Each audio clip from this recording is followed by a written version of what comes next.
Conhecendo a palavra para sermos transformados pelo poder de Deus. E hoje lendo em Gênesis capítulo 6, versículo 1 e 5. Como se foram multiplicando os homens na terra e lhe nasceram filhas, viu o Senhor que a maldade do homem se havia multiplicado na terra e que era continuamente mau todo o desígnio humano. Recapitulando, Caim achou por bem que poderia erguer uma civilização fora da presença de Deus. Ele próprio, Caim, construiu uma cidade.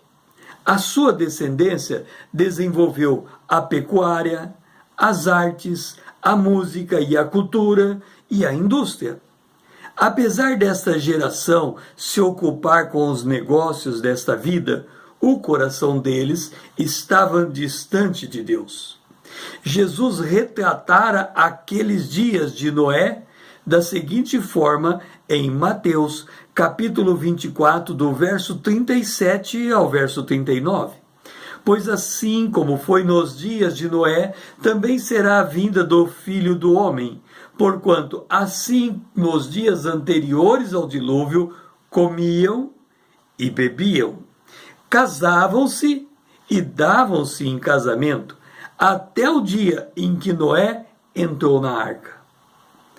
E não perceberam, senão quando veio o dilúvio e os levou todos. Assim também será a vinda do Filho do Homem. Vamos tentar entender aquela época. Alguns estudiosos dizem que a população mundial antes do dilúvio era cerca de 50 milhões de habitantes. Não sabemos ao certo o número, mas sabemos que Noé tinha 3 filhos, Sem, Cão e Jafé, e entraram na arca com ele, seus filhos e suas esposas. Portanto, se salvaram do dilúvio tão somente 8 pessoas, só 8 pessoas. Está em Gênesis capítulo 6, o versículo 13. Jesus disse que os discípulos em sua vinda, Jesus disse que os dias de sua vinda seriam iguais aos de Noé. Só para termos uma dimensão do que 8 pessoas representa em 50 milhões de habitantes, a população da Terra hoje é de 7 bilhões de pessoas. Portanto, na mesma proporção, se o dilúvio acontecesse hoje, somente 1.120 pessoas entrariam na arca hoje.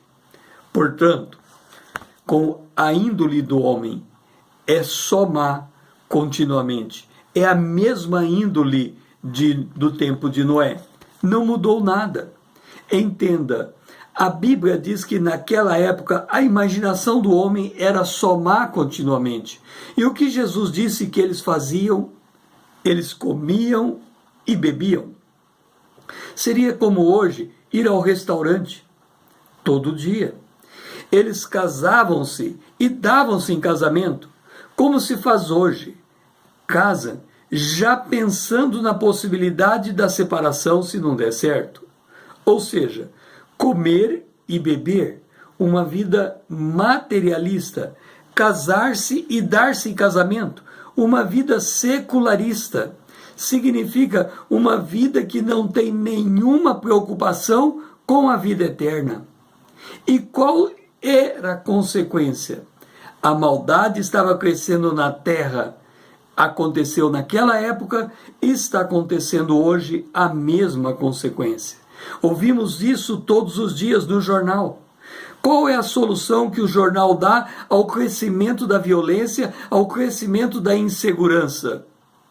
Eles dizem e batem nessa tecla: precisamos de mais educação, precisamos de mais saúde, precisamos de mais assistência social. Mas o que o jornal não diz? Ouça, está em Mateus capítulo 3, o versículo 7 e 8.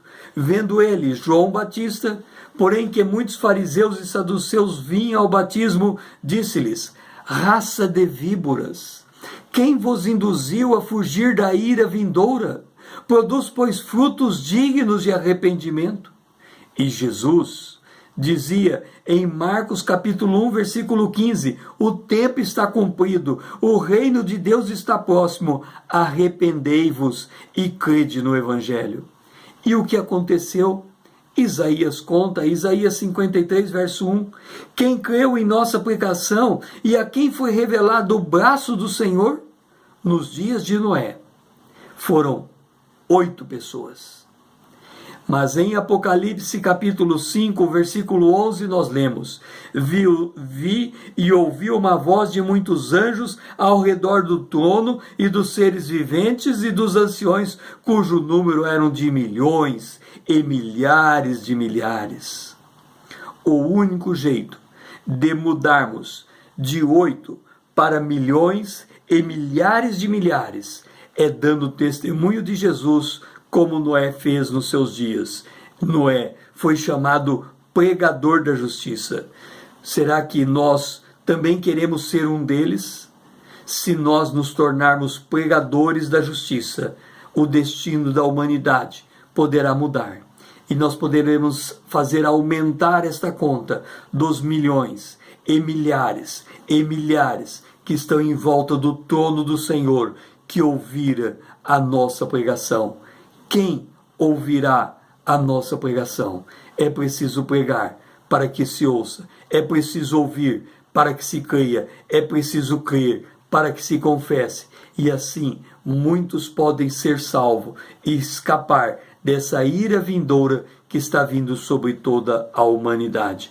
O meu nome é César, usando da internet para com você compartilhar a palavra de Deus.